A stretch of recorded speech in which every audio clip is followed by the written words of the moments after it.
মান্নান এই মুহূর্তে কোথায় অবস্থান করছেন একটু জানাবেন, সেখানকার খবরাখবর কি কি আনুষ্ঠানিকতা রয়েছে, কি কি আয়োজন রয়েছে একটু জানতে চাই।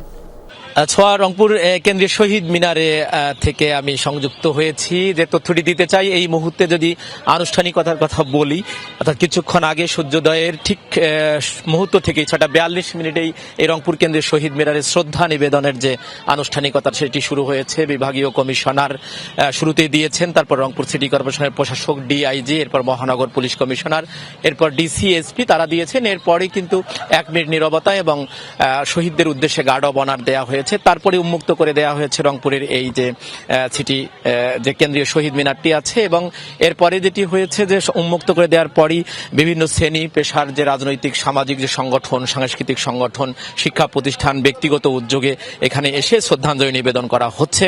এবং রংপুরের যে প্রেস ক্লাবের প্রশাসকের নেতৃত্বে যে সাংবাদিকরাও এখানে দিয়েছেন। এবং এই যে এর পরের যে আয়োজনগুলো হচ্ছে সেই তথ্যটি যদি জানাই, যে সকাল 9টায় যে রংপুর স্টেডিয়াম আছে সেই স্টেডিয়ামে অনুষ্ঠিত হওয়ার কথা রয়েছে, কুচকাওয়াজ শুরু হওয়ার কথা রয়েছে। এবং বেলা 11:30টায় রংপুর শিল্পকলা একাডেমি মিলনায়তনে মুক্তিযোদ্ধাদের সংবর্ধনা এবং আলোচনা সভা আয়োজন করেছে প্রশাসন। এর বাইরে জেলা স্কুল মাঠে বিজয় মেলা অনুষ্ঠিত হবে বেলা 12টা থেকে।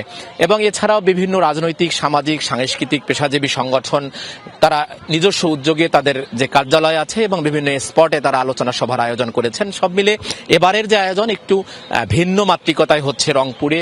এবং আমরা কথা বলেছিলাম অনেকের সাথে, তারা যেটি বলছেন যে সব থেকে বড় যে বিষয় যে যেহেতু আগামী 12ই ফেব্রুয়ারি নির্বাচনের তারিখ ঘোষণা করা হয়েছে, অর্থাৎ 24শে জুলাইয়ের পর গণতান্ত্রিক উত্তরণের পথে যাবে বাংলাদেশ, সেটি নির্বিঘ্ন করবার জন্য যা যা করা প্রয়োজন সেটি নিশ্চিত করার দাবি করেছেন অনেকেই। এবং তাদের ভাষায় ওসমান হাদির উপর যে গুলিবর্ষণের যে ঘটনাটি ঘটেছে এই প্রশ্নটির সমাধান খুব দ্রুত প্রয়োজন এই নির্বাচনের জন্য। এবং সেটি করার পাশাপাশি একটি সমৃদ্ধ বাংলাদেশ বিনির্মাণ এবং বৈষম্যহীন বাংলাদেশ।